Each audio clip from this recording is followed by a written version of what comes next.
A very good morning to one and all. Amidst COVID-19 pandemic,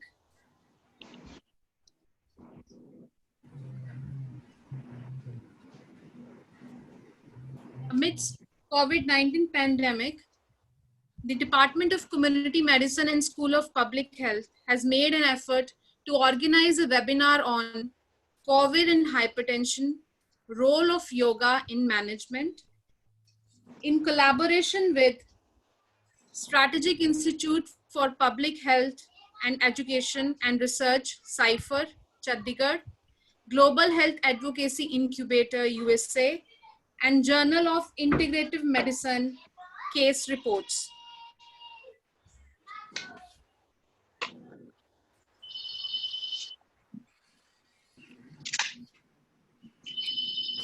Welcome our distinguished speakers, Dr. S.C. Manchanda, Senior Consultant and Cardiologist, Sir Ganga Ram Hospital, New Delhi, Dr. Amit Singh, Assistant Professor, S. Vyasa, Bangalore, and Dr. Akshay Nand, Professor, Department of Neurology, PGIMER, Chandigarh, and all our participants.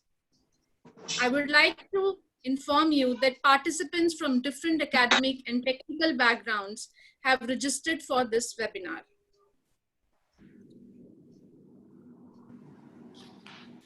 Now, without further delay, I would like to invite Dr. Sonu Goyal, Professor, Department of Community Medicine and School of Public Health, PGI Chandigarh, to address the audience and convey the context of this webinar. Dr. Sonu Goyal is a medical doctor with an MD in community medicine and over 17 years experience in public health and health management. He has an alumnus of Johns Hopkins School of Public Health, Baltimore, US, and Maastricht University, the Netherlands. He was awarded Public Health Excellence of India by Honorable Union Minister of Health and Family Welfare in 2014. He is also Program Director for International Public Health Management Development, sponsored by Ministry of External Affairs under Indian Technical and Economic Cooperation. He is the principal investigator of the project entitled Strengthening Management of Hypertension Services through Capacity Building, Media and Communication and Stakeholders Engagement in the state of Punjab. And this webinar is a part of this project. I welcome you, sir.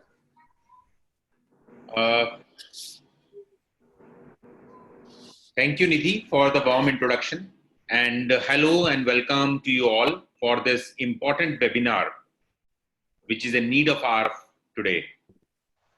So as every one of you are aware that for past couple of months, we are amid the unprecedented and unexpected crisis, which many of us might not have seen in our lifetime.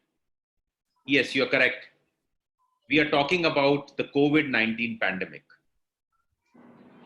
World Health Organization and various health experts have warned that elderly, the people suffering from cardiovascular disease, chronic respiratory diseases, and cancer are at the highest risk of infection with novel coronavirus. And we have also seen by various studies that around 86% of the fatalities or the death due to COVID has some or the other comorbidities associated with it. Thus, it is pretty clear that the COVID and hypertension are very much linked. So scientists and population in general are trying to explore various other ways, natural ways, and effective ways to improve the ability to fight the novel coronavirus. Because we are all aware that we don't have a drug right now for treatment, neither we have a vaccine, and neither we know much about the virus. So we need to find something which is hidden and which we have not explored to that extent. And that is our yoga and Ayurveda, which since ages has been proven to boost the immunity and increase the power to fight diseases. So yoga and Ayurveda has a lot to offer for persons who are struggling with comorbid condition and desperately seeking ways to improve their immunity. And many of our audience here, gathered here, might also be aware that yoga has been very successful in treatment of hypertension, diabetes, and many other chronic conditions. A recent meta-analysis, very big meta-analysis, has shown the effect of yoga on blood pressure among individuals with pre-hypertension or hypertension, and has shown a modest but significant reduction in the blood pressure in this population. That is around 4 millimeter of Hg, both systolic and diastolic. So Department of Community Medicine and School of Public Health Postgraduate Institute of Medical Education and Research, Chandigarh, which is an autonomous institute and center of excellence in our country, is undertaking a project entitled Strengthening Management of Hypertension Services through Capacity Building, Media and Communication, and Stakeholder Engagement in the state of Punjab. And through this project, we are supporting the government of Punjab in making comprehensive guidelines and protocols in managing hypertension. And this project is funded by Global Health Advocacy Incubator, which is a global firm which looks after these public health issues. So with this background and a dire urgency to deal with the pandemic, our Department of Community Medicine and School of Public Health, in collaboration with Strategic Institute of Public Health Education and Research, Chandigarh, and Global Health Advocacy Incubator, and Journal of Integrative Medicine Case Report, is organizing a webinar on COVID and hypertension, role of yoga in management. So I again invite you to be a part of this webinar and contribute towards this webinar by asking relevant and pertinent questions to our experts. So thank you, and over to Nidhi for further conduction of this webinar. Thank you so much, Dr. Sonu. Now I would like to invite Dr. Rakesh Gupta, President and Director, SIPHER, to moderate the session. I welcome you, sir. Thank you, Dr. Nidhi. So the Strategic Institute for Public Health Education and Research, it was established in 2018 with the fundamental purpose of creating a specialized public health force. So SIPHER has already conducted about 11 consultation and other activities with the School of Public Health, PGI. And this is our second webinar with the School of Public Health. So it is my pleasure to invite Padma Shri, Dr. Manchanda, as a speaker. Dr. S.C. Manchanda, he is a senior consultant in Sir Gangaram Hospital, New Delhi. He is a senior consultant and coordinator for the DNB course, and he is a former head of the Department of Cardiology of the AIIMS, New Delhi. He is also the chairman of the advisory board of DIA Foundation, and he has done a good number of research work on reversal of heart diseases by yoga. Also an editor-in-chief of the Journal of Preventive Cardiology. The government bestowed upon him the honor of Padma Shri in 2004. So over to Dr. Manchanda. His topic for discussion is yoga and hypertension, implications for COVID-19.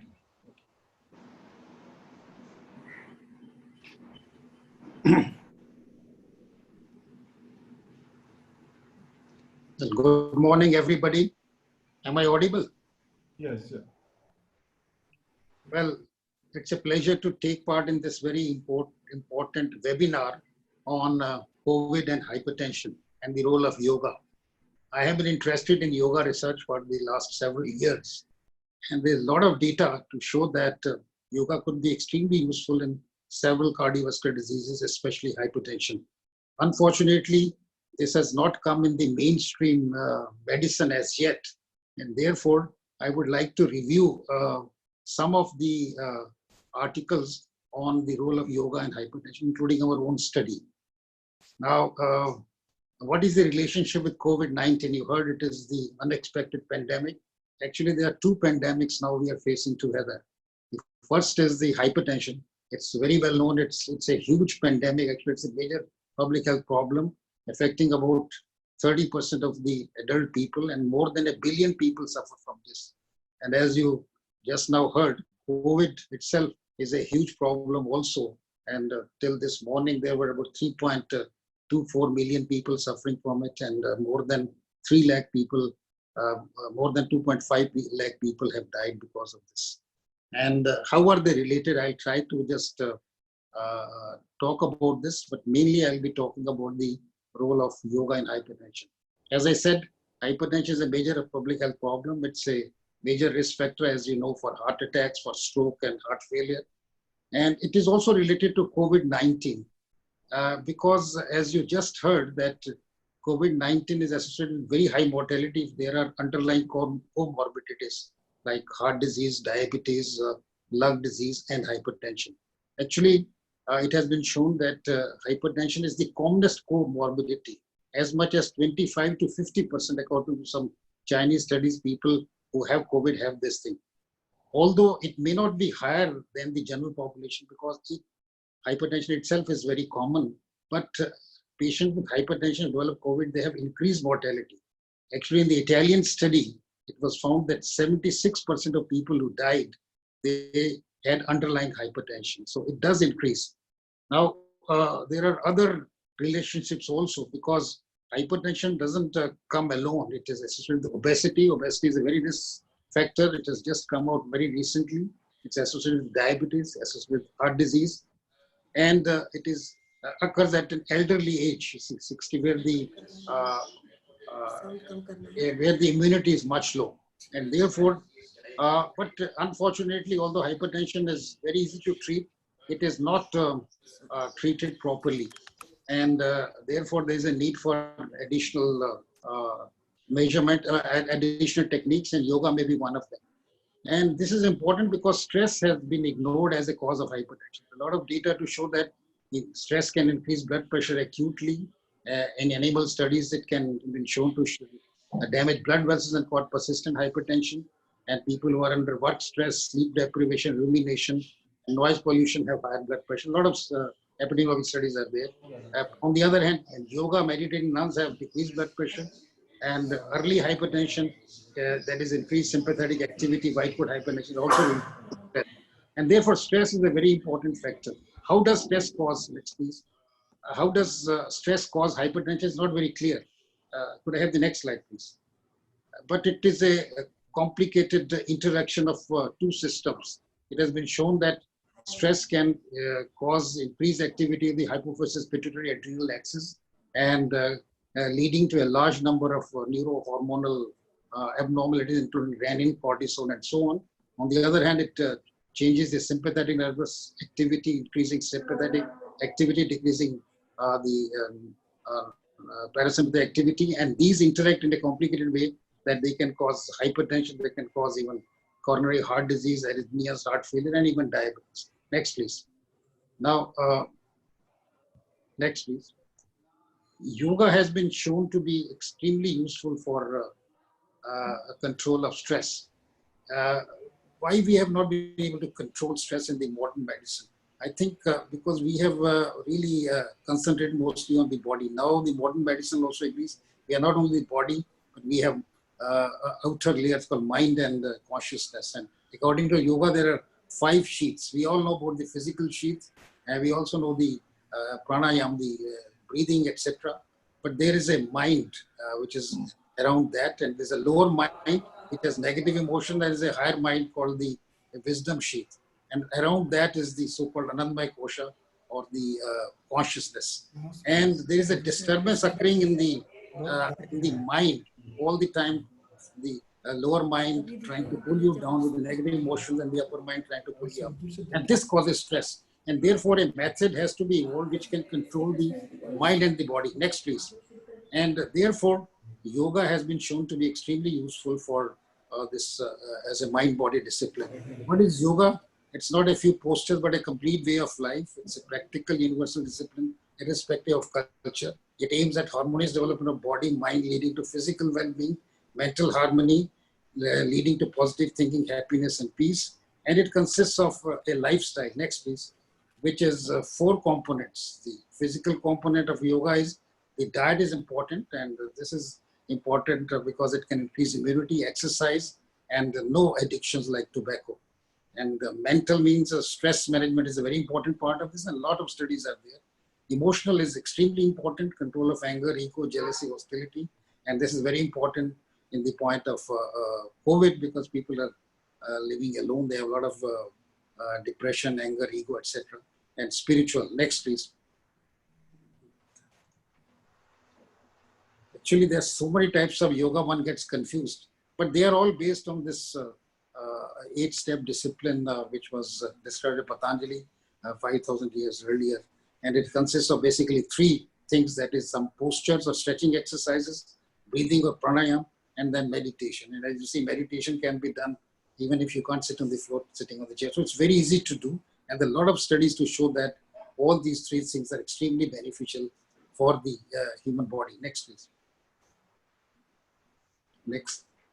Therefore, yoga is nothing but a intensive lifestyle discipline, holistic discipline. Can come back to the previous one. So yoga is a holistic and intensive lifestyle body consisting of stress management, healthy diet, regular physical exercise, avoidance of tobacco. I have termed it as lifestyle polyp. This is possibly the best lifestyle ever devised. Next.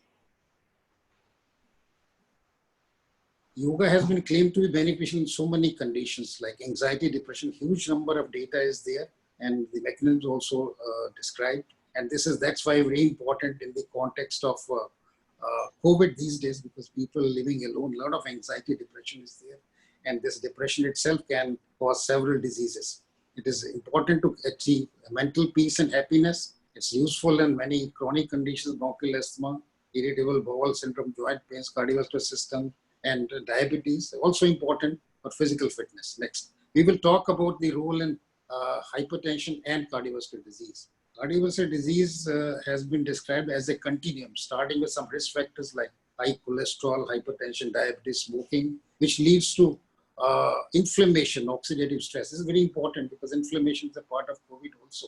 And many diseases like hypertension is also a slow inflammation and oxidative stress, which leads in some complicated way to atherosclerosis, which ultimately can increase and cause ischemia, angina, then it can cause thrombosis, heart attacks, arrhythmias, ultimately heart failure and death. And yoga has been shown to be acting at all these levels. All the risk factors like diabetes, hypertension will be affected, but we will talk about hypertension. Next, please.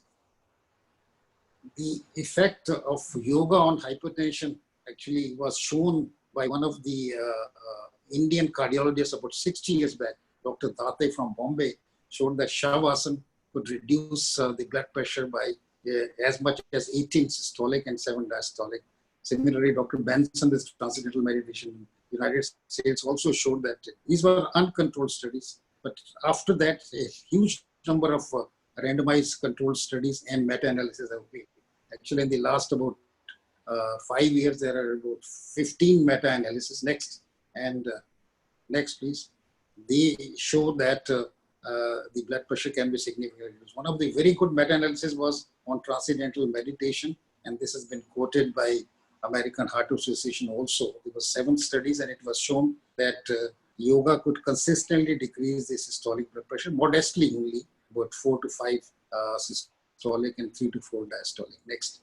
After that, there have been large number of randomized controlled studies, and it has been clearly shown that as many as in 3,000 to 6,000 patients who are followed for a few months to a year, that blood pressure is consistently decreased. Next, please, can you click it? So in all these studies, it has been shown that the decrease in blood pressure is modest, 5 to 10 millimeters systolic, depending upon the studies that you see, and 3 to 5 millimeter diastolic. Next, there are few studies with, next please, few studies with ambulatory blood pressure also. As you know, ambulatory blood pressure tells us variation of blood pressure and early rise of blood pressure and nocturnal blood pressure, etc. We did a study in pre-hypertension.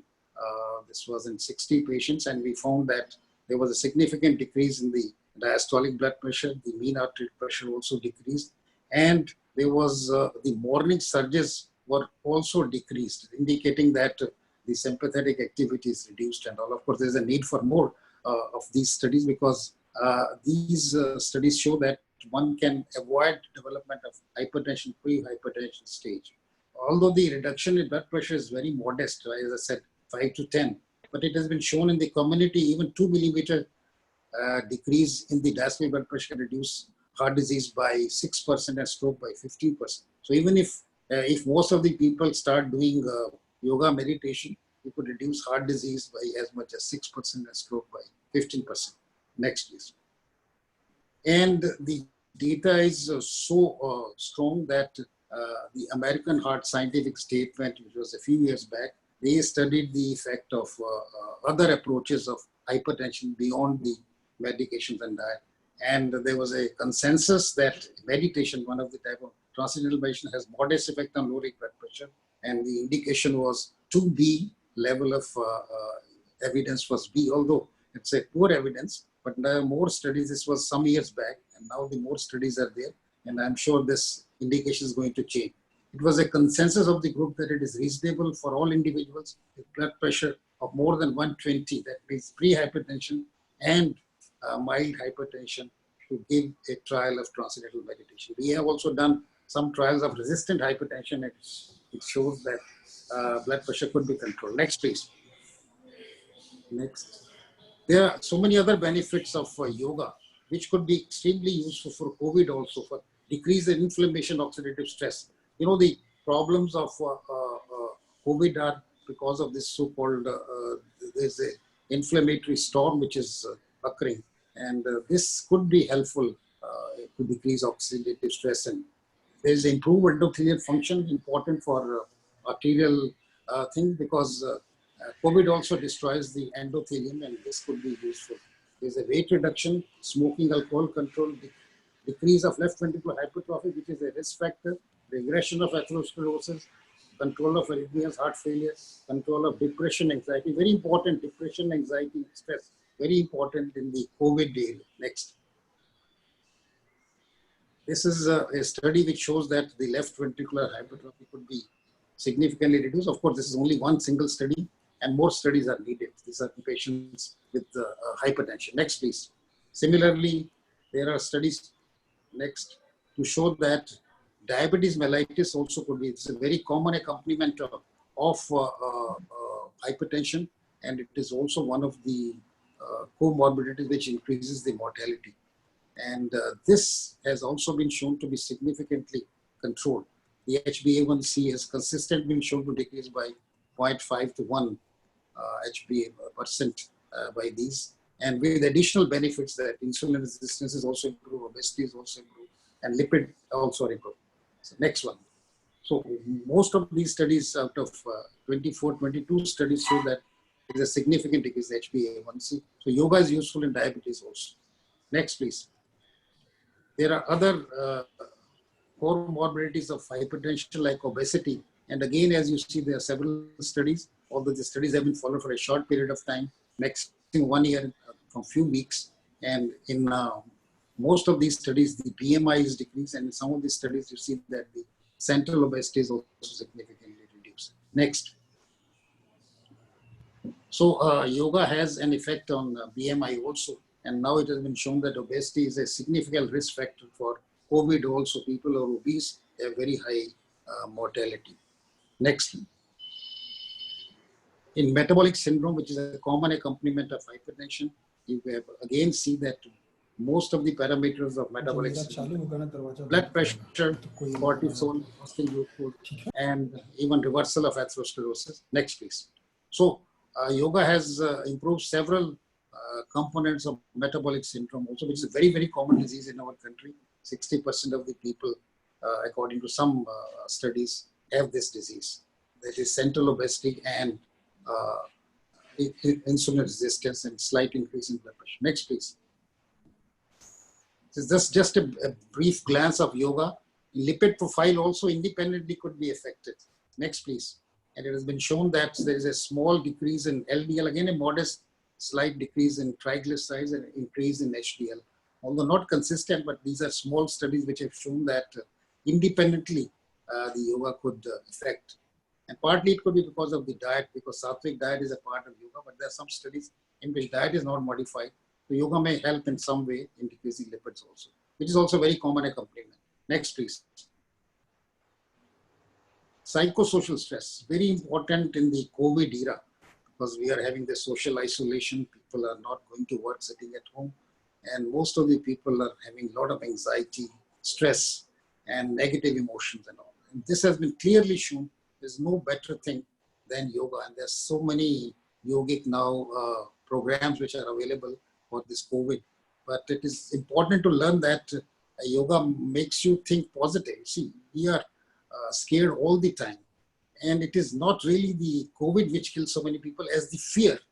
It has been shown in snake bites. See, more than 50% of people who die, they don't die of poisonous snakes, they are non-poisonous. The fear kills them. So I think the fear is removed. One thinks positive. Because if you think really positive, you will think that out of 1.3 billion people in our country, how many are suffering from this? Only about 20,000 or so. 99% are still not having this. So think positive and always avoid anxiety. And so there are a lot of studies to show that anxiety, depression could be controlled. And even the mechanism has been studied that neurotransmitters in the brain, like serotonin, GABA, etc., could be responsible for this. Next. So yoga does affect the brain activities, as I will show you in the next please. On smoking cessation also, there are, next please, just click it. There are few studies to show that yoga may be helpful in quitting smoking. One of the studies shows that the functional MRI of the brain changes, and those areas are stimulated where there is a strong willpower and all that. So it can improve the willpower. Even alcohol use has been shown to be decreased in some studies. Next. We did a study of metabolic syndrome by yoga, 100 patients. Next, we took half of them, we gave yoga, and half of them we just gave the usual therapy. And you see that the carotid intimal medial thickness significantly reduced in the yoga as compared to controls, indicating that early atherosclerosis can be reversed. Next. In addition, we found that several parameters of the metabolic syndrome, like body mass index, waist circumference, HDL, LDL, systolic blood pressure in the yoga were significantly affected as compared to the control. And this has been shown by others also, but also insulin resistance has been shown to be. Next, please. So these are all accompaniments of hypertension. Even it can regress advanced atherosclerosis. There are 3 studies, including ours. Next. And all of these studies have shown that there is a decrease, of course, of the parameters like BMI, lipids, angina is there. And there's regression as far as angiography is concerned. Although regression is small, about 4-5%, there's a significant decrease in the events. Next. There is only one study, a long-term study. Next, please. To see the long-term effects of yoga.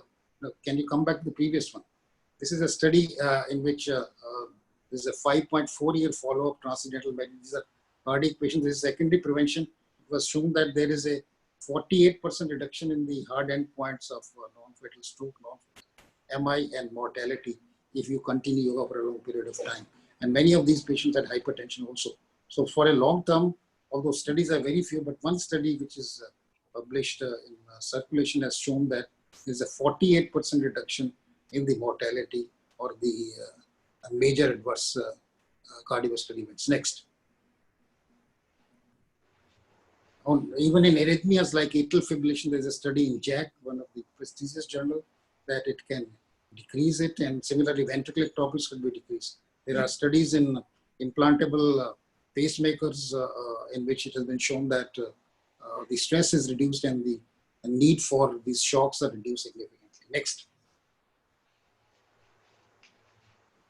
Even in heart failure, we have done studies also, and others have also done studies that ejection fraction could improve, the oxygen consumption, quality of life improves, and even the biomarkers like NT-proBNP has been shown to be decreased. Of course, the studies are small, and there are large studies which are now planned to test this hypothesis. Next.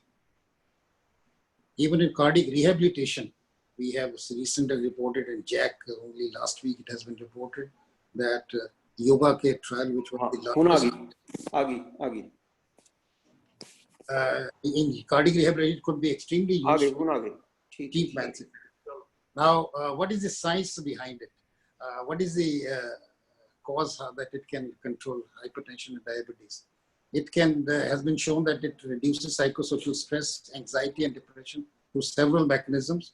And anxiety, depression after a cardiac event really increase the mortality. For example, if a patient with heart failure or bypass surgery, angioplasty, if he has depression, his chances of death increases markedly. It has also been shown that yoga reduces allostatic load in the stress response, which is shown by increase in the nervous system activity and GABA system. It has also been shown next to show the risk of cardiovascular disease by two main pathways. That is opposite of stress, that yoga decreases stress, decreases the sympathetic system activity and the HPA system. And also by vagal stimulation, it increases the heart rate variability and so on. So all these in complicated way combine and ultimately decrease this oxidative stress and can cause decrease in atherosclerosis, hypertension, and so on. Next. Yoga has also been shown to reduce the inflammatory markers, as shown by decrease in the interleukins, CRP, TNF-alpha. And it has been shown to improve the endothelial function as seen by increased adenopectin. Several studies from All India Institute of Sarvotam, is one of the best scientists in this regard, has reported several cases in which these inflammatory markers are significantly reduced. It has also been shown to reduce oxidative stress and improve the procoagulant status. Again, small studies are there. As you know, it has been shown to affect the gene expression in only 3 months, turning the disease into preventive genes, turning off genes that cause prostate cancer and heart disease. Such studies are available from All India Institute also. And there is an increased telomerase enzyme that lengthens telomeres, which controls aging. So it seems that yoga could also prolong life by increasing the telomere lengths. Next.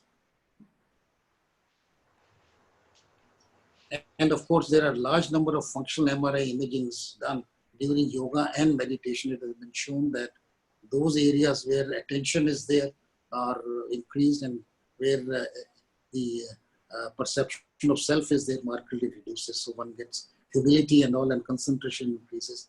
And there's a exactly balance between the two hemispheres and all. It has also been shown to increase the weight of the brain. It was during yoga, and all. Several studies are available. Next, please. So to conclude, there are several randomized studies and meta-analysis suggest that yoga can decrease mental stress and blood pressure modestly, but consistently in mild hypertension and prehypertension. The mechanism may be by stabilizing the autonomic nervous system, and that is decrease of the sympathetic, increases parasympathetic, resetting of baro and chemoreceptors, neurohormonal factors, and anti-inflammatory effects. The reported studies have limitations because of small sample size and methodological. Larger studies are needed. However, yoga being a simple, safe, cost-effective, with several benefits for cardiovascular disease, should be used in the management of mild hypertension, either alone or as a complementary technique.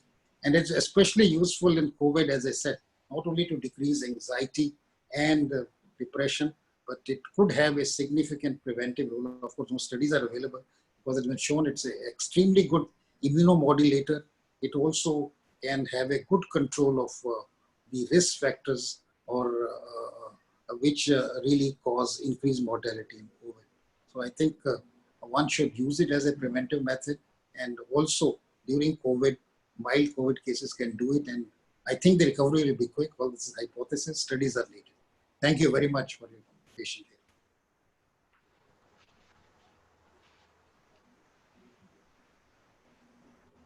Thank you, sir, for enlightening us on the effect of yoga trials on various comorbid conditions, which may be used in relation to COVID-19 infection. Now I request Dr. Rakesh Gupta to introduce our second speaker of the day, Dr. Amit Singh.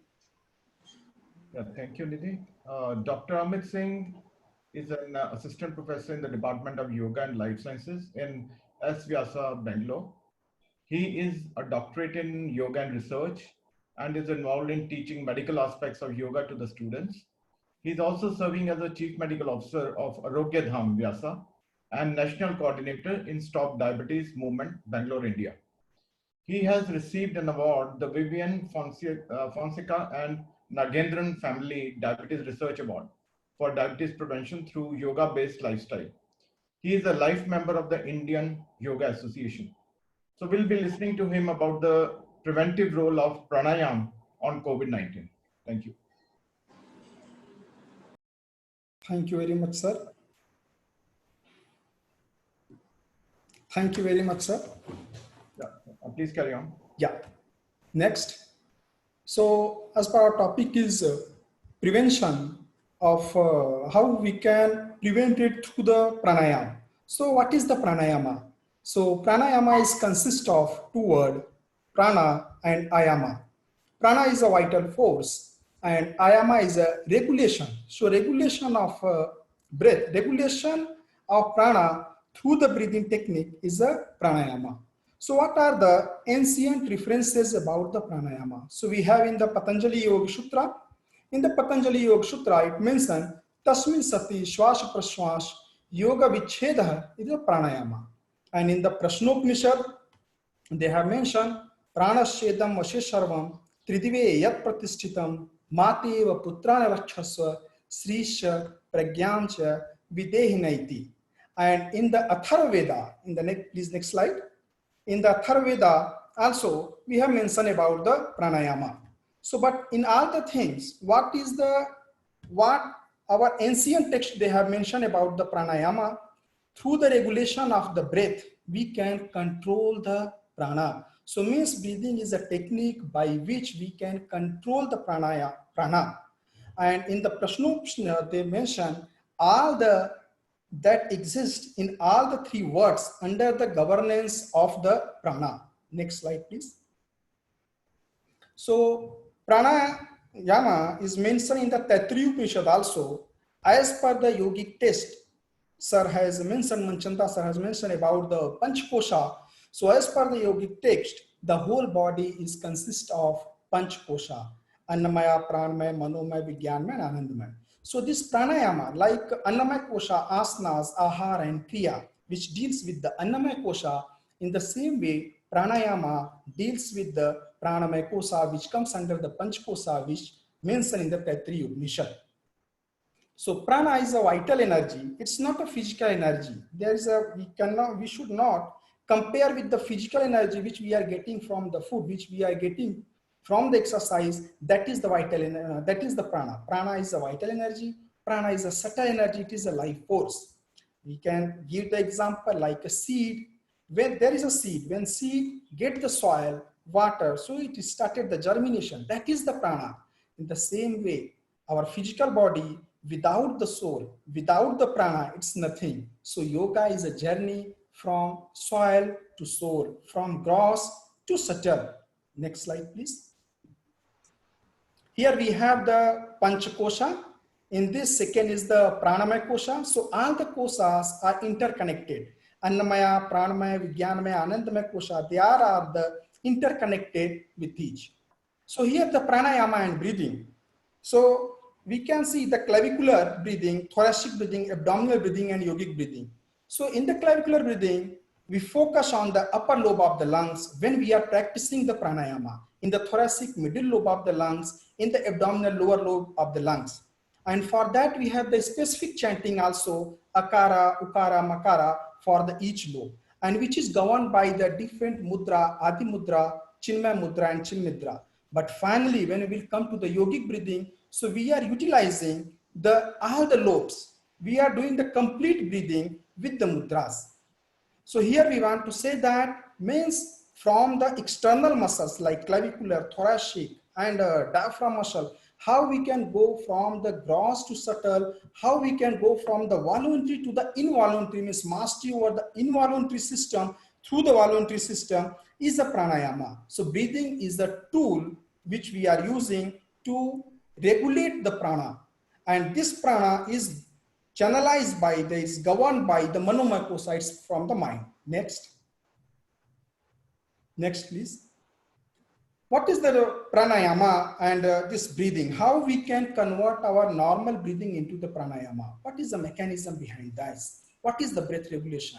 So awareness, when we are doing the breathing with awareness, with the slowness, with the effortlessness and with the expansion, so that is the pranayama. We can say that breath is the bridge between body and brain. How we are using in the yogic language, so pranamaya kosha is a bridge between annamaya kosha and manomaya kosha.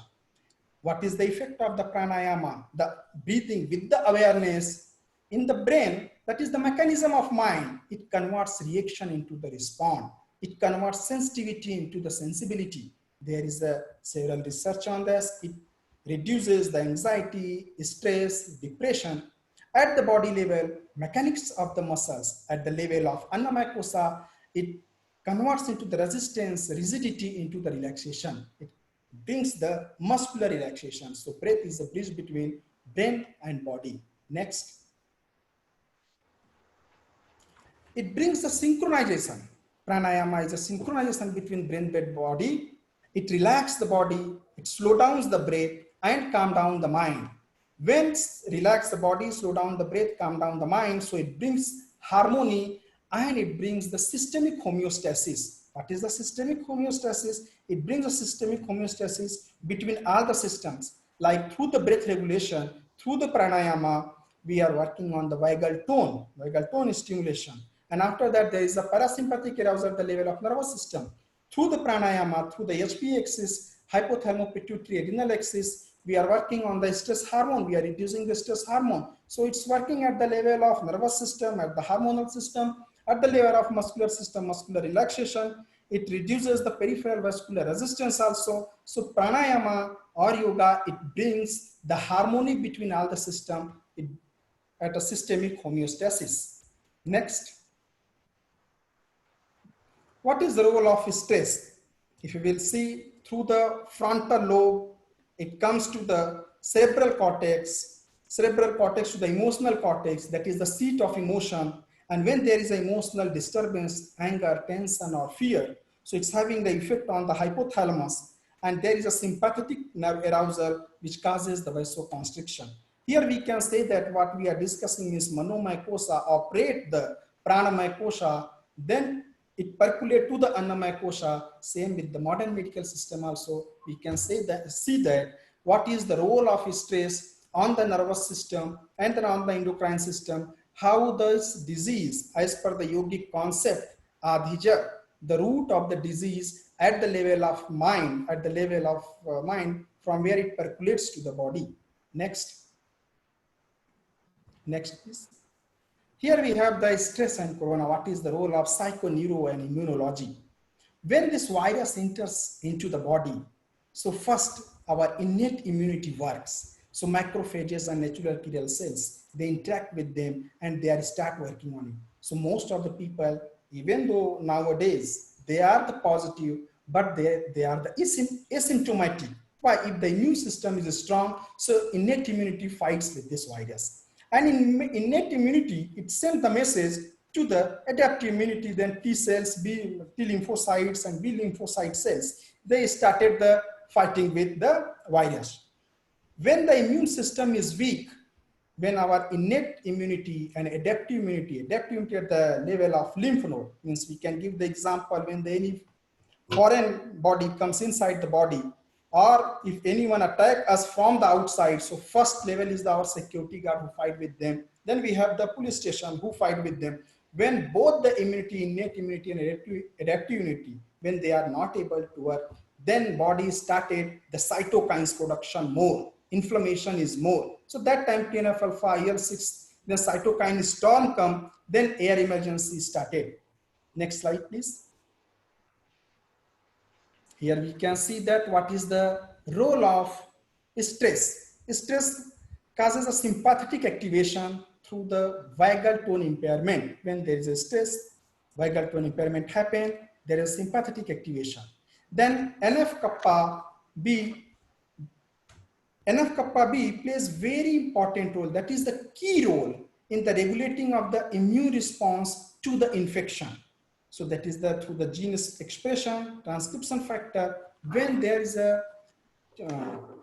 dysregulation in the NF-kappa B, which causes the alteration in the lymphocytes, then there is an imbalance between CD4 and CD8 ratio, means CD4 goes down, means we can say that through the vagal tone impairment, here there is a molecular mechanism, NF-kappa B, then there is an immune inhibition. And next slide, through the immune inhibition, so there is the inflammatory markers, it goes up, TNF-alpha goes up, IL-6, IL-12, they goes up, then cytokine storm started.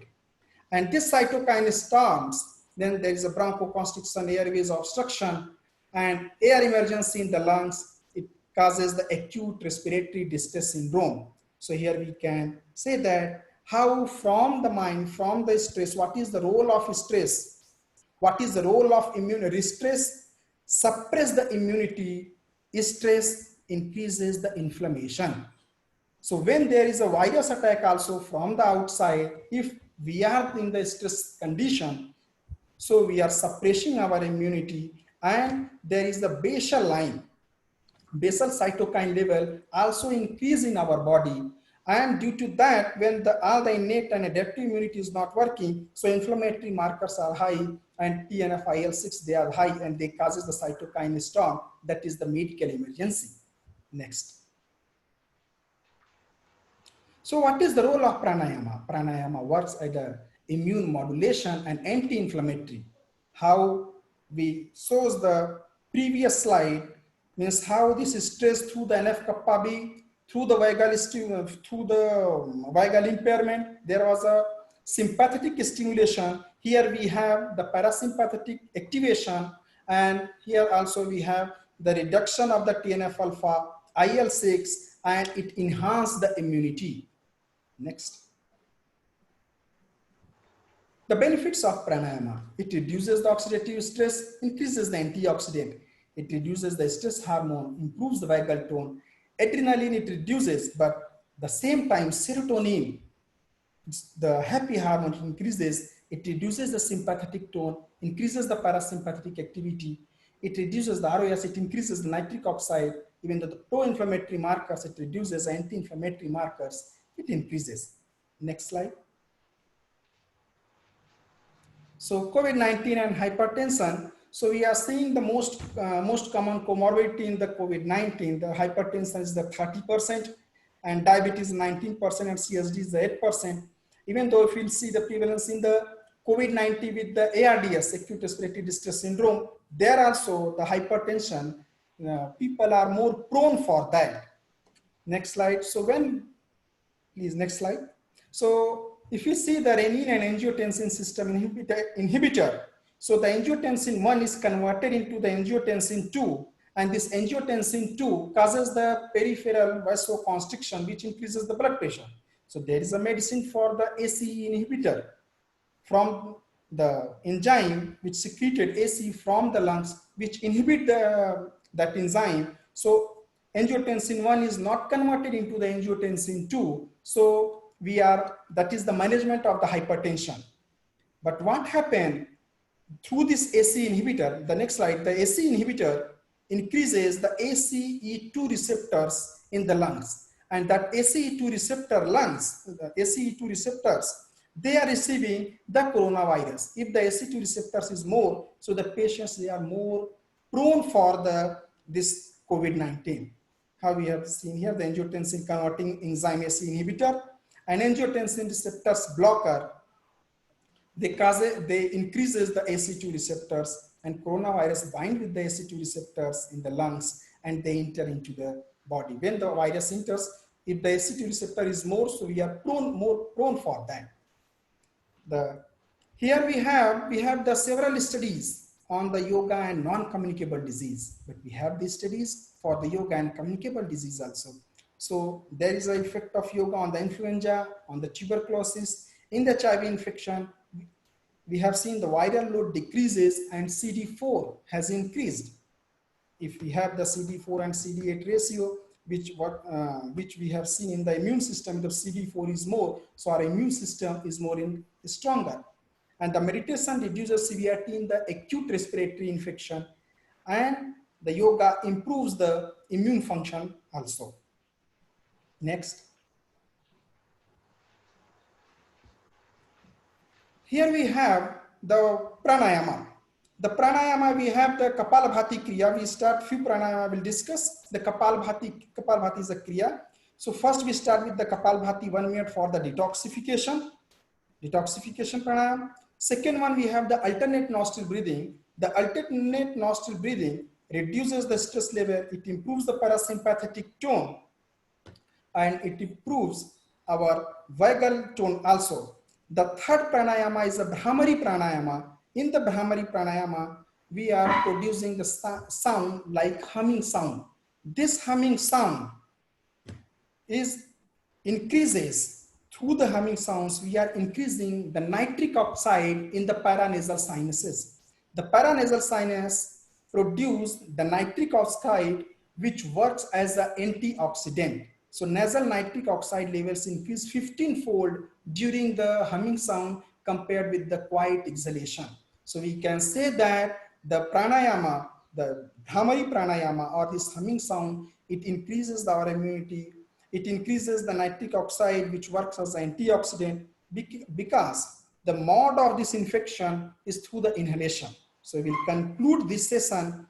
The pranayama help in the regulation of the breath. Pranayama is a regulation of breath, and this regulation of breath is having the impact on the psychological things. It reduces the stress, anxiety. It is having the effect on the endocrine system. It reduces the stress hormone, cortisol, adrenaline, and same time it is having the effect on the immune system. It works as an immunomodulator and it works as an anti-inflammatory. It is having the effect on the cytokines. Through the pranayama reduces the IL-6 and it improves the immunity. So we can say that we can use the pranayama as a preventive tool in COVID-19. Thank you very much. Next. Thank you very much.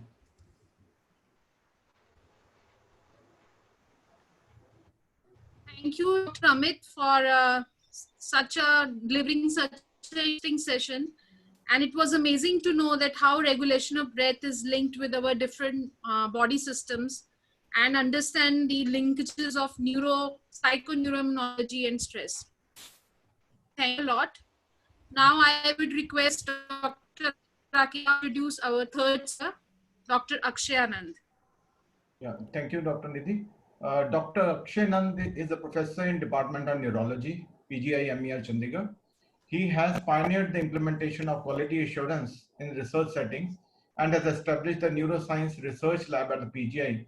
He is an editor of 2 major journals and faculty in 2 universities.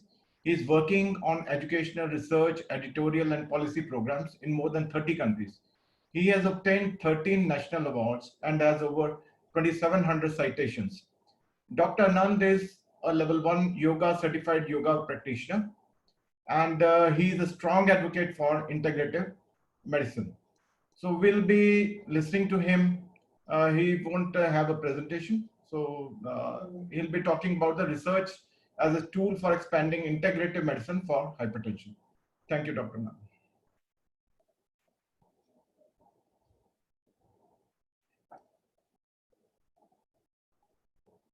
Okay, I took time to unmute my mic. I was really very happy to listen to Dr. Manchanda and Dr. Amit.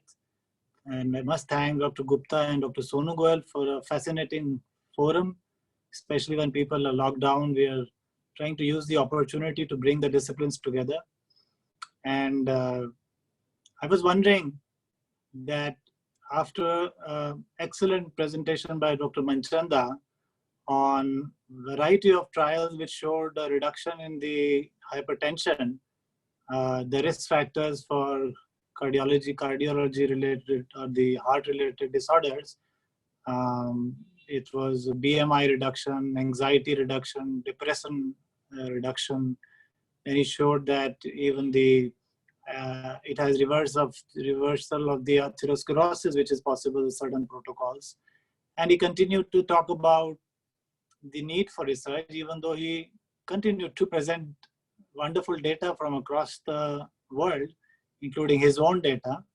But you may have noticed that he said that there is a need for more meta-analysis. He said there are 15 meta-analysis already there. So, and then we went on to Dr. Amit, and he talked about just focusing on one part of yoga, pranayama. And then he brought out the beauty of the linkage between anxiety and immune. And he also talked about the yoga's role in infectious diseases, TB and HIV. So my job is actually an important job because I want to introduce or highlight the deficiency in bringing these two disciplines together for the benefit of society, for the benefit of people. If we have such beautiful evidence of pranayama almost going into addressing the COVID or any viral infection, and if we have an excellent data from Dr. Manchanda, almost suggesting that there is a preventive cardiology aspects to the lifestyle modification driven by yoga, then why aren't we having so many integrated healthcare systems in PGI, in AIMS, in IITs, in other hospitals in the country, in other countries as well? When we are really afraid, when we are anxious, when we are so uncertain what will happen, why are we not able to roll this carpet of integrated healthcare for the benefit of people? So this is the research question which I will try to put some of my thoughts to the audience, and also welcome comments from the distinguished speakers as well as the organizers. I think we need to have more open collaboration, which has less physical distance. So, which means, for example, we have Dr. Amit here from SVASA Bangalore. Dr. Manchanda is sitting in Delhi. How many of his hospitals in Gangaram or where he worked in AIMS, we had an integrated healthcare rolled out as a OPD? Or how many, even though there are some instances in SVASA, I know there is Arogya Dham, but what is the volume of delivery or the service we are giving to people, putting those scientific evidence that you put together? I think the reason is that most of the research, most of the clinical trials are governed by reductive science. They look at data that is not only a lot of huge numbers, multi-centric, and they require a standardized protocol. And in this case, if we have a yoga protocol for hypertension, if we have yoga protocol for CHD, chronic heart disease, or a yoga protocol for diabetes, weight reduction, BMI, then the job of a scientist like me becomes more easy. And it becomes even more easy if Dr. Manchanda and Dr. Amit are in my institute, where I can collaborate with them, look at their patients, request Dr. Amit to see Dr. Manchanda's patients, and also look at their Ayurvedic principles such as Prakriti, whether these patients have Kapha, Vata, Pitta, are they responding to yoga based on their Prakriti, are they benefiting more by angioplasty or by just pranayama intervention. So these combination of these permutations and combination of studies require not only standardized yoga protocols, but a assembly of scholars of different disciplines within the same institute. And therefore it requires a collaborative spirit, which is physically closer to each other within the umbrella of the same institute. And this is the right time, and thanks again to Dr. Gupta and Dr. Sonu Goyal who organized this seminar. This can help us to put this message very strongly that the COVID disease is an untreatable disease. It is, we can see it is devastating. People are hiding in their homes. They need to save themselves. Even the healthcare workers are scared, but they are giving their best as frontliners. This is the time when more and more research proposals in the form of multicentric trials, prospective studies, addressing risk reduction in the form of diabetes, which is a risk factor for COVID as reported, looking at the cardiology outcomes or reducing the risk factors for heart-related disorders, which are another comorbidity for COVID, should be undertaken in a prospective fashion, in a randomized control fashion, and if possible in a crossover trial fashion. And most importantly, research can be used as a really big tool in a reductive scenario, where not only we look at some of the factors that Dr. Manchanda talked about when he said a little bit about immunomodulatory effects. He did mention that it has an anti-inflammatory effect. And then Amit said that, yes, this is, then if you look at some of the cytokines, like he named IL-6, you can still work out anti-inflammatory effect of pranayama. So in the COVID scenario, if we can look at these molecular markers in addition to others and maybe combine them with more clinical drug trial approach, which is again reduced to the dish of a cell culture system, reduced to the animal model by testing their efficacy. If we can put those things together in a bigger assembly of scholars, we can probably use this research as a tool to generate data, which is more than 15 meta-analysis that Dr. Manchanda mentioned. It is more robust, full of research quality, with data that is auditable, with data that is archivable, and the data which is even back traceable, with blinding and data privacy and ethical norms fulfilled. And even if possible, in an N-on-1 trial basis. For example, the clinicians sitting out there are looking at patients coming to clinic one after the other, at this moment in a limited OPD, but later they will swell into a regular OPD. These people keep coming, and rather than going to an ethical committee one by one and limited the volume of the data that we need to roll out integrative medicine, if it can be an ongoing N-on-1 trial with yoga, without yoga, with this diabetic yoga protocol, in combination of common yoga protocol, in combination with Surya Namaskar, in combination with certain pranayam, which is suited to Kapha Prakriti, another pranayam suited to Vata Prakriti. If we can have these combinations happening in real time in OPDs, in not only PGI and AIMS and NIMHANS and other places, then the data will be more robust, it will be more reliable, it will be more multi-centric, and that is probably when the benefits pointed out by the two distinguished speakers can come out for the benefit of the society at large, and in particular, COVID, which is there for us.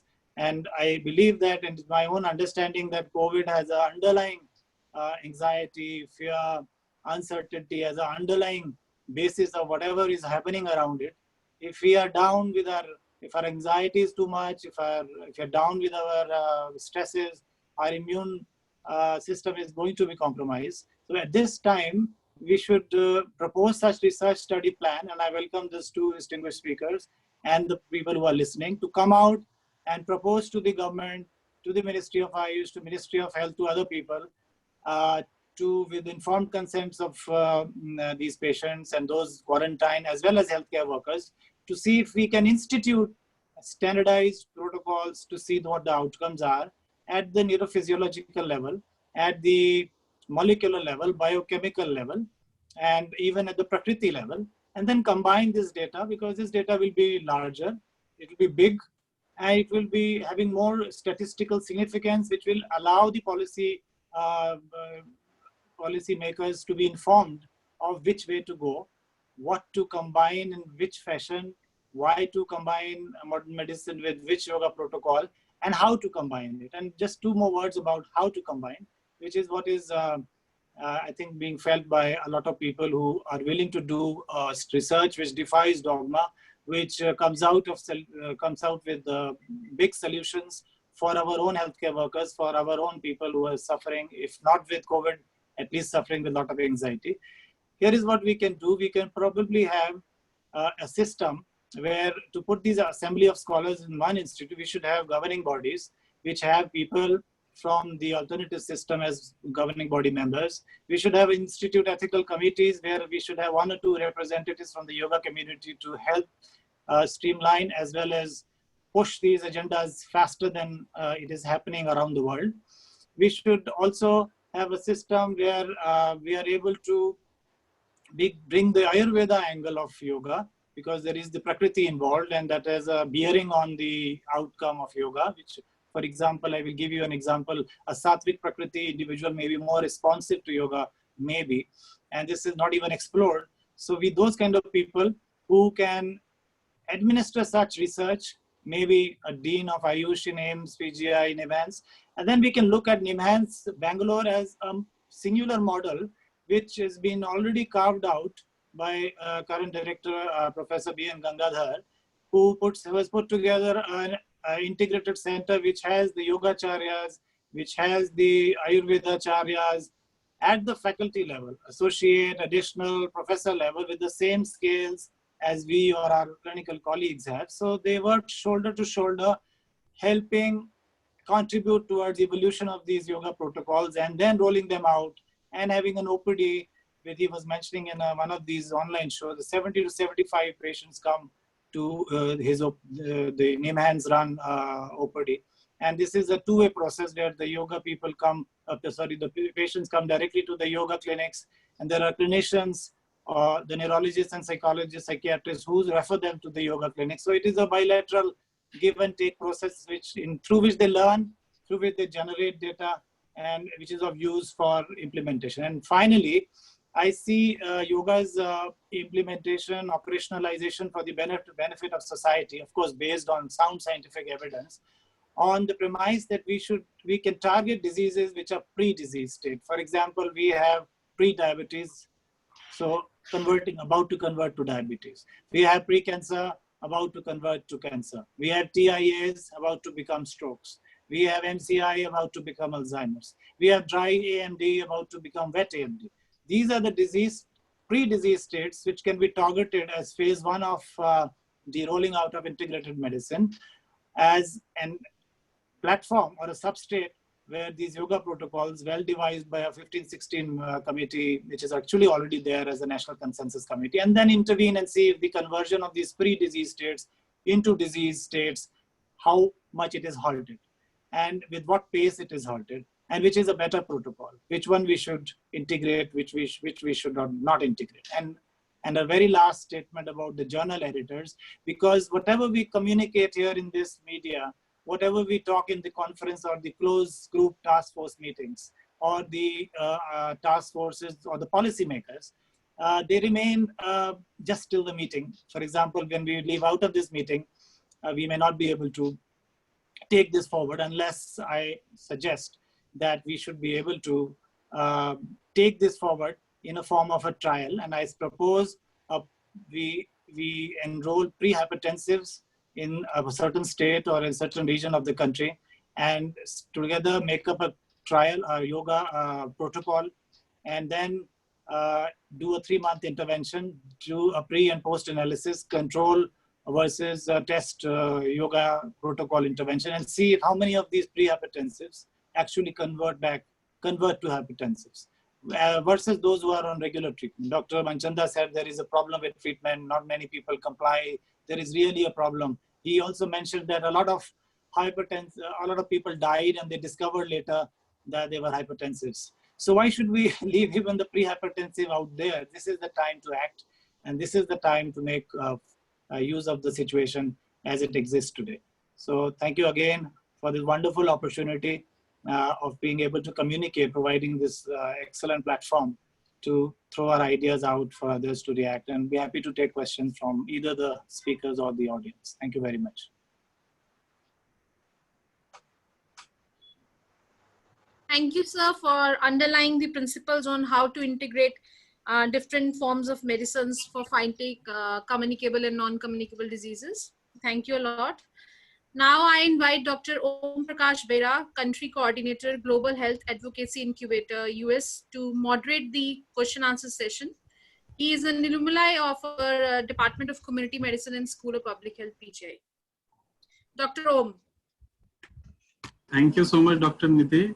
I would like to thank all the speakers, Dr. S.C. Manchanda, Dr. Amit Singh, and Dr. Akshay Anand, to be the part of this webinar, and under the leadership of Dr. Sonu Goel and Dr. Rakesh Gupta. This webinar is like more of enlightening, because from medical schools we have been taught from Harrison, and like we do not know how to integrate the approach.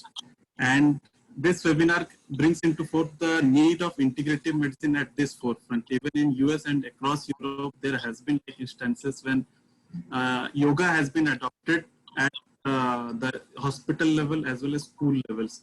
So in this context, this webinar was very helpful. And going back to the participants who were included in this webinar, there has been a lot of questions. I would like to, I'm clubbing out all the questions into certain thematic areas, and I would be asking these questions to each of the speakers, and like the participants benefit from your answers. To Dr. S.C. Manchanda, like if somebody is already in hypertensive, as in, can COVID-19 infection worsen the situation? Dr. Manchanda? Yes, yes. If a person is already having hypertension, it can worsen. Once a person gets COVID, there's a lot of anxiety, there's a lot of fear in his mind. And it has been shown anxiety and fear can really increase the blood pressure. So a person who is well controlled, his blood pressure may show more fluctuations and he may be having very high pressure. Secondly, they get insomnia. They are not able to sleep well because of this anxiety, etc. And insomnia itself can also affect the blood pressure.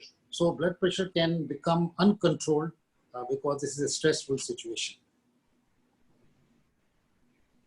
Thank you so much, Dr. Manchanda. The second question is, what other precautions need to be taken by a person with a comorbid conditions in addition to those prescribed by the government and health authorities for prevention of COVID-19? Well, he has to take all preventive steps as already outlined by the government and associations, that he has to keep a distance, he has to wash his hands and so on. But I think the important thing is, because he is at a high risk, he should really try to take care of his fear. As I said, COVID may not be killing as many people as the fear, and there's a lot of literature to show that fear itself can kill. I'm a heart specialist. I see patients of heart attack. You see, those people who don't accept they've got a heart attack, they are always afraid. They have more mortality. It's been shown very clearly. And those who accept it, that will be all right, will be fine. So I think the fear factor, anxiety factor should be controlled in these people. And if they are not doing yoga, they should start doing some yogic activity. They are available online. Very simple yogic techniques are available, so that their stress is controlled and so that they think positive and all. So I would say that in addition to whatever they are doing, they should try to control their fear, stress and all. And yoga might be a very good alternative to do that. Thank you so much, sir. So another question, if a person with hypertension or any other comorbid conditions become infected with COVID, so should he continue or stop with his existing medications? He must continue the medicine so that the blood pressure is controlled. There was a controversy earlier whether you can give ACE inhibitors or ARBs and all. But all the associations say that they must continue. Actually, initially it was thought, as you saw from Dr. Amit's slide also, that this ACE2 through which the virus enters, ACE2 is protective, and the antihypertensive drugs like ARBs, they increase the ACE2. But clinically, it has no importance at all. Now there are actually trials going on that these ARBs may be helpful. There's a study started by NIH on losartan, because experimental studies show that this may be useful. So instead of stopping it, actually one should continue the ARBs and ACE inhibitors. And there is also this ACE inhibitors, they are down graded during hypertension and all. There are studies going on, the recombinant ACE2 also, because if their ACE2 are very high, then the virus does not go into the cells and all. So there are two studies which have been started on ACE2, that is recombinant, and antihypertensive using ARBs like losartan, which are already started. And therefore, I think patients should continue the medicines that they are taking. In addition, of course, they should try to control their anxiety and depression. Thank you so much, sir. The answers were like very cutting, and I hope participants have received the answers. So coming back to Dr. Amit Singh, so there have been like 3 to 4 questions that has been like asked from the participants. One of the important questions is, other than pranayama, what other asanas would you recommend to prevent COVID-19 infection? Dr. Actually, there is a few sukshmayama, the loosening practices, few breathing practices, and few set of asanas. So in standing, we have the Ardha Chakrasana. In sitting position, we have the Sasankasana. In the supine position, Setu Bandhasana. And in the prone position, Bhujangasana. So these are the four postures in the standing, sitting, and supine and prone. So what they can do, and it is also very helpful. And few breathing technique in hands in and out breathing, ankle stretch breathing. These are also very helpful for this. These are the practices which reduces the stress, anxiety, and this one. What we recommend, sir, everyone should do 5 minutes only. If they are having the time, 1 minute Kapalbhati, 40 stroke per minute, another 1 minute alternate nostril breathing. Then third minute is the Brahmari, humming sound. Fourth minute, just the relaxation, just the silence, which helps in reducing the anxiety and stress, and which helps in the boosting the immunity also. Thank you so much. I'd just like to add one more thing. You see, there's a lot of data on meditation also to reduce the anxiety and stress. There are certain institutions which only prescribe meditation, like the Brahm Kumaris and like transcendental meditation, and there's a mindfulness meditation. They are also extremely useful.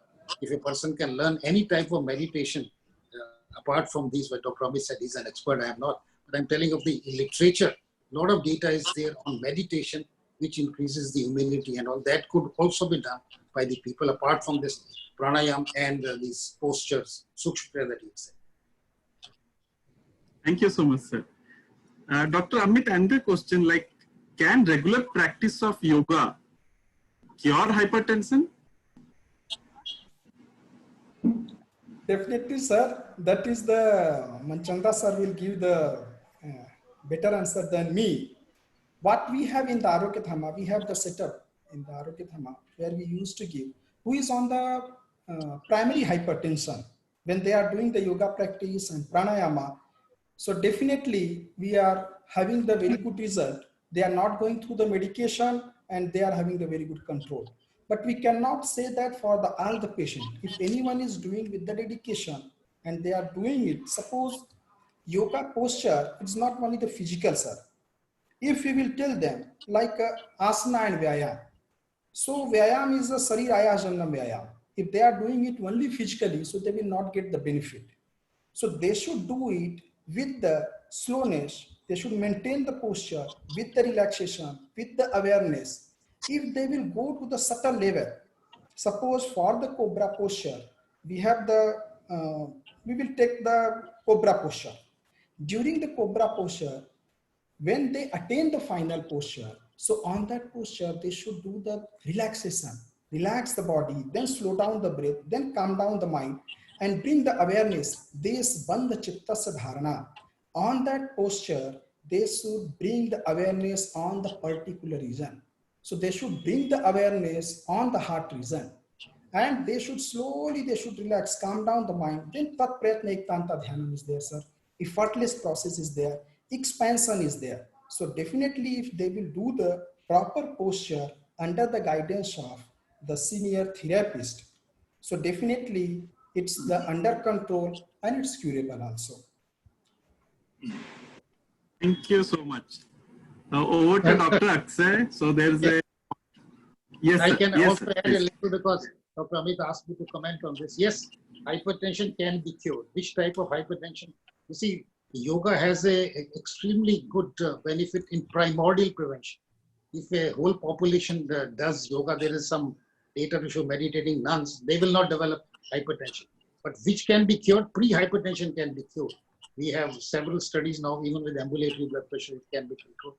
We can also control mild hypertension, a large number of. When I say yoga, it is a yoga lifestyle.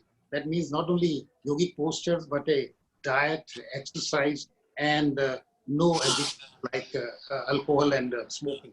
So that is a yoga lifestyle, what we call it. So mild hypertension, I have thousands of patients who have been really completely cured of hypertension. They're taking drugs and all. In severe hypertension, the doses can be reduced and all.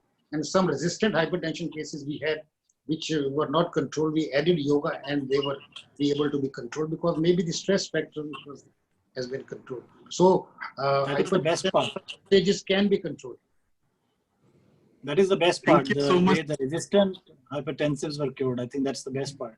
Yeah, controlled. And this is a very preliminary study. We are doing a larger study with Dr. Venkatram now. But this is what it is. That people who are not able to control it, that resistant, we say, they are taking already 4 drugs and still the blood pressure fluctuates. These fluctuations come down markedly. We saw in our small study that the early increase in early morning blood pressure, where events are higher, heart attacks occur early morning because sympathetic activity is more.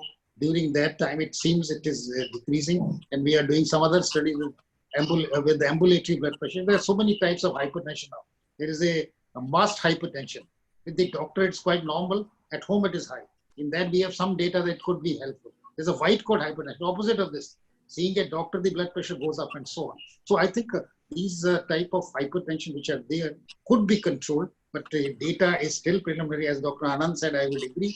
We need large multi-sample studies with a protocol which is uniform. And as I said, I was mentioning this, I couldn't have the slides of those. We have done a yoga care study published in JAC last week only, in which 26 centers in India took part in this 2-year study, and we showed that it's extremely good. The uniform methodology was adapted, that is already available, already published, and in 26 centers it was done, and it's been published in one of the most prestigious. So it's very important to have a uniform protocol. I'm sure SWASA also has a uniform protocol, I know that, but I think a uniform protocol is very, very important to do these studies. Thank you, sir. So might be like that's why Ayush Ministry is gaining prominence right now, and like in the recent guidelines also regarding health and wellness centers, yoga is a part of the entire government of India's method. Yes, the government has accepted, but I think the allopathic doctors, which I teach or I deal with, they have not accepted. Second, firstly, I think the awareness is not there. We must try to tell them the awareness, not there in the textbooks at all there. So awareness must be spread to these people who are in the so-called allopathic hospitals or in the modern hospitals. And as Dr. Anand said, the integration is very important. And the integrated medicine has been shown to reduce the costs, improve the benefit. The idea is very simple. That you see, we as doctors have failed in looking after these so-called chronic diseases because they start from the mind. So mind-body therapies are needed, and therefore, I think the best of modern medicine and the best of the ancient wisdom is important to take care of the patient. And there are a lot of centers now which are opening up, as he was mentioning, like All India Institute of Medical Sciences has an integrative center, and they are doing huge number of studies. I think in last 2 years, I know they have done about 40 studies which are going to be published, and this will take, similarly, if other institutions take up and do some more studies, as he said, in-house yoga therapists should be there, as is happening in Enhance, it's happening in All India Institute. That will help a lot, and I think we doctors have to accept it. I have been telling as a allopathic doctor for the last 30 years that we must give due respect to this. And how can we give due respect? By doing more research.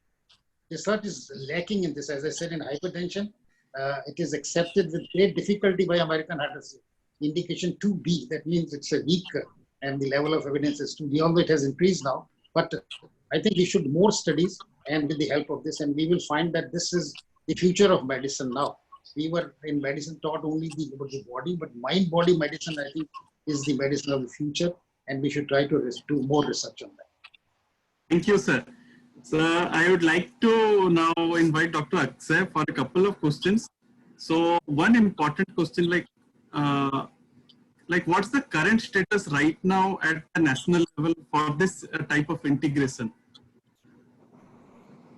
Thank you, Dr. Om Prakash. As far as I know, there is a Niti Aayog's stated policy that integrated medicine centers should be there. And most of the new aims are having Ayush centers. And I think in mind-body institutes are also being, there's a proposal now to Ministry of Health that mind-body medicine research centers should also be brought up in some limited number of institutes. My concern is that how we model it, how we integrate it is more important than just doing it. Having a disjointed Ayush center and every aims will, to my knowledge, to my humble perception, may not serve well. in my opinion, and I welcome critical thoughts from others, the best way of integrating this is to position or install a faculty of Ayurveda and yoga in all the departments, in department neurology, nephrology, in nuclear medicine, radiology, rather than having a disjointed separate center where the integration will, to my opinion, never happen. So, yes, there is a stated policy that integrative medicine is there's a committee there, and I think Guruji Dr. Nagendra heads it, and there are other people, of course. Mitali was in one of our programs. She mentioned that ayurgenomic aspect is being integrated into that integrative medicine portfolio. Thank you. I would take up the last question. This is by Ritesh Patel. He is having a question like, are we also trying pranayama under controlled conditions for better recovery of COVID-19 infected patients in hospitals or quarantine centers anywhere? This question is to whom? Yeah. This question is to open to all, sir. Open to all. Yeah. I can quickly say that we have just proposed. Yesterday was the last day for Ayush. It asked for it was a rapid call for research proposals. So our COVID center, headed by Dr. G.D. Puri, and we have put together a proposal of trying these 3 sets of patients. Sonu Goyal is involved in that. In HCWs, quarantined, COVID positive, and COVID convalescent patients. So we'll see what happens. Okay, but for the practice, others can respond. Yes, there are studies going on in these quarantine patients. There are several studies from Government of India, ICMR, others also doing it. They'll be the ideal to really do it. And as you said, mild cases who are really recovering from that. So I think studies are needed, and we need really with a uniform protocol. I know several centers are doing. I know about 20, 30 centers who are interested in doing this quarantine and all. But I think some coordination should be there before we really can come out with a uniform result and all. Otherwise, the results will be variable and we will be confused. So I think there's so many centers are coming. I think Ministry of Health or Ayush should coordinate and see that all of them follow a uniform protocol so that we get some good results. Thank you so much, sirs. Thank you all the speakers for taking up questions from the participants. And again, I would like to hand it over to Dr. Nidhi to carry on the session. Dr. Nidhi, please. Thanks, Dr. Om, for meticulously moderating the session. We could sense the interest of participants from the type of questions that were asked from the speakers. Now I would like to request Dr. Sonu Goyal to deliver a vote of thanks.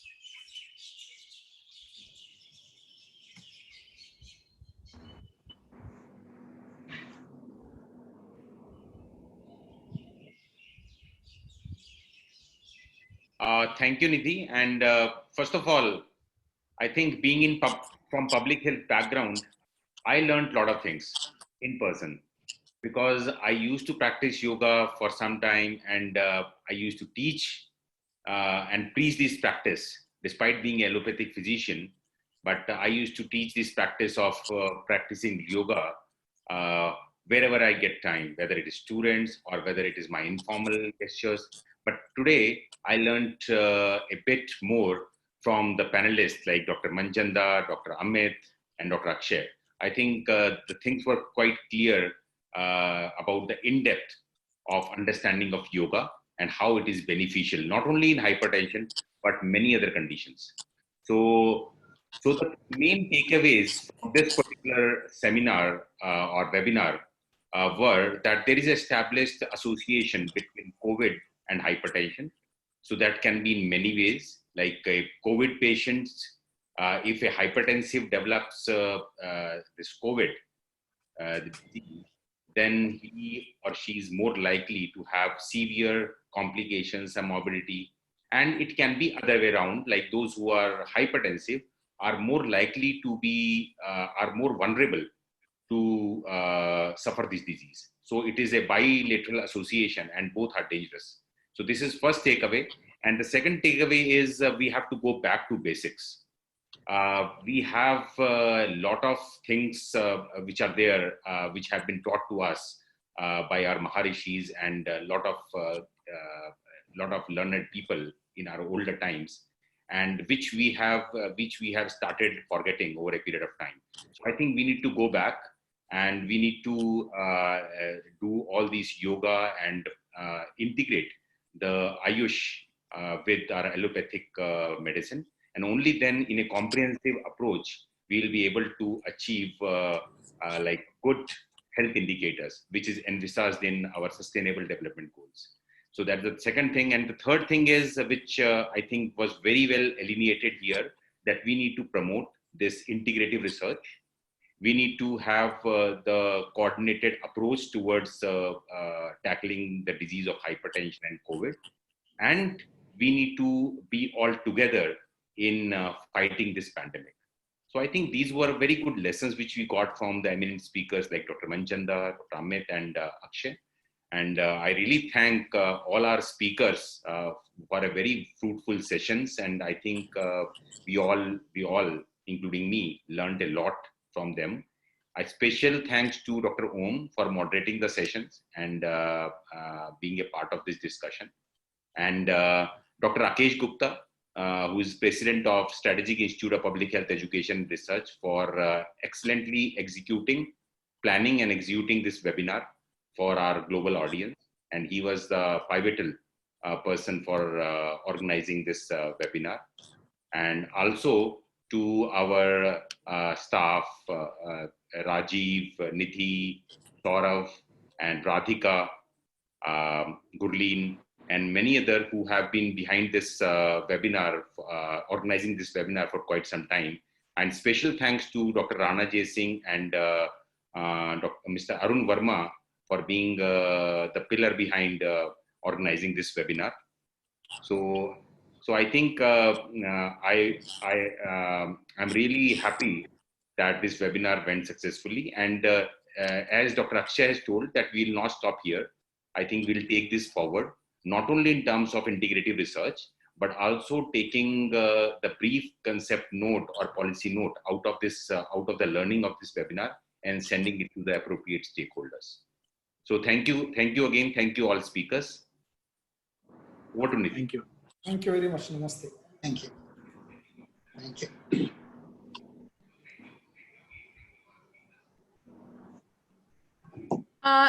In case the participants are having queries from the speakers, so they can contact the speakers through their email IDs. So here I am sharing the email IDs of the speakers. Wait a minute.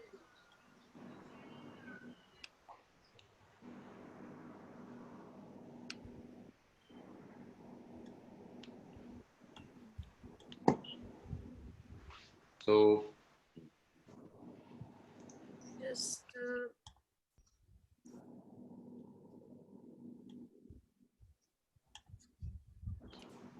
so these are the email ID of the speakers. You can note down the email IDs.